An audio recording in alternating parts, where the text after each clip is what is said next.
Radio 1 Weekend. This is about as quiet a spot as we can find because it is absolute carnage out there. And a man who is like, well, this is your second home, isn't it, really? Judge-jules, it is, yeah. He managed to get 5 minutes with you on the balcony. Did you just witness the stunt with a Smurf and Pete Tong? I vaguely saw it, yeah. I think I got very lightly myself.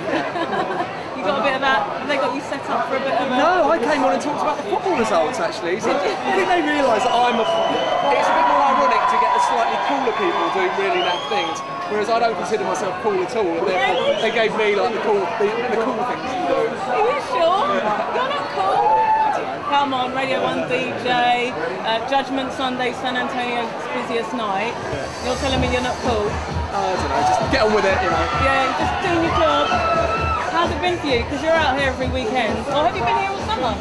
No, I've been doing my night all summer. It's the 8th year of my night, and it's the busiest year we've had, which is really good. It hasn't followed the normal sort of pattern of a club night back home where you might start off on a high and you slowly filter out. It's kind of, if anything, it started on a high, fizzled a little bit, and it's come back even bigger than it ever was. Yeah.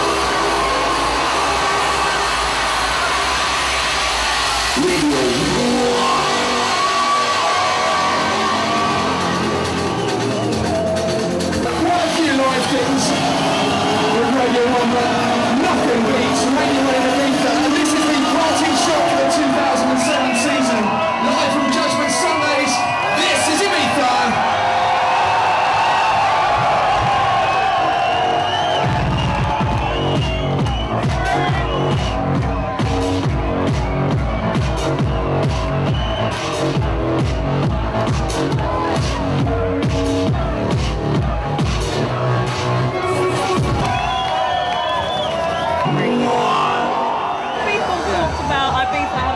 Back in the 90s, and then, you know, like, oh, it was all over. But it seems like this year, Ibiza, this weekend, it just seems bigger and better than ever. More people here, more of a buzz going on. Definitely. I mean, and Ibiza in general, really, this year has had a cracking season. And I don't go anywhere, any other sort of youth resort as much as I go to Ibiza, but I go to all of them at least a few times a summer, and nowhere is doing as well as here. You know, there are people obviously going to the Greek islands, going to Mallorca, going to Tenerife, all the places that we Brits go to, but nowhere is as vibrant as Ibiza at the moment. I mean, when you look out there, and you look out on over, you know, where the sunset is, and over San Ann, and the new Paseo here in San Antonio, and you see all those people, what are you thinking? But you've got to talk to those people as well. You've got to do a show. I think. Do you get nervous? No, I don't. I think you're fine with me. I mean, I really love going out and talking to people anyway. I've never. There are quite a lot of DJs who are actually a little bit uncomfortable when you actually put them in the midst of the audience, although they can present a great big persona when a studied distance is maintained. And I'm not like that. You could stick me in the middle of there, provided I had the time. I would talk to everybody. You know, with no problem. So. Stand up and wave at the crowd just now. Hold on. Wave.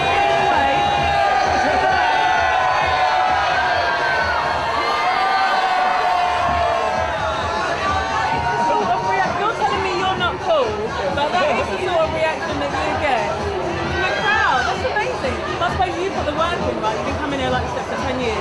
I've been coming here for 20 years. I speak fluent Spanish. I've had a house on the island for 10 years. I come here in the winter. It's not just, you know, with the greatest respect, some DJs come here and kind of enjoy it because the clubs are great, but really if it was anywhere else it wouldn't bother them as long as there were good clubs and decent crowds. For me, you know, this is my second home. I've got a great deal of love for the islands and got loads of local friends. It's from, you know, it's from the heart completely.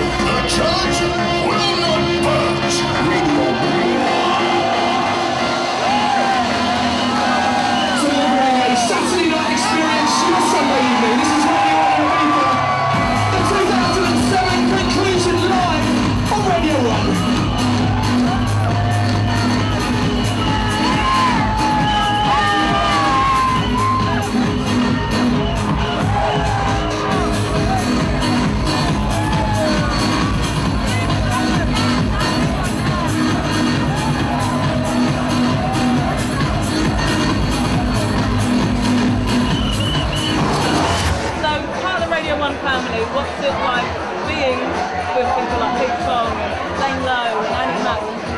I think the great thing about being on Radio 1 is that most of us, Annie didn't, but the majority of the DJs as a whole, let alone the dance DJs, came through the ranks of local radio.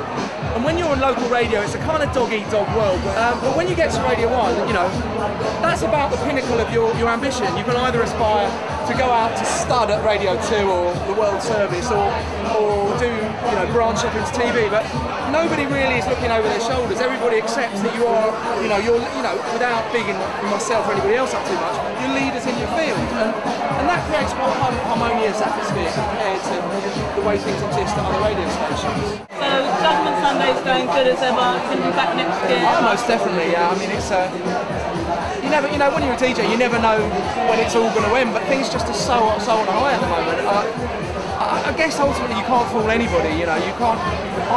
Although I'm on the radio, without any disrespect to my radio career, I've always been 51% a club DJ and 49% a radio DJ. Not because I don't enjoy the radio, and I absolutely appreciate the fantastic opportunities it's given me, and the ability to talk to your audience is something that very few club DJs get. But actually sitting there in the thick of a live crowd is something that is, even when I take my mates up at big festivals, maybe where your arena's got 15 or 20,000 people, and they're stood right next to me and people are going nuts, even then it's hard to explain just what a buzz that is, you know.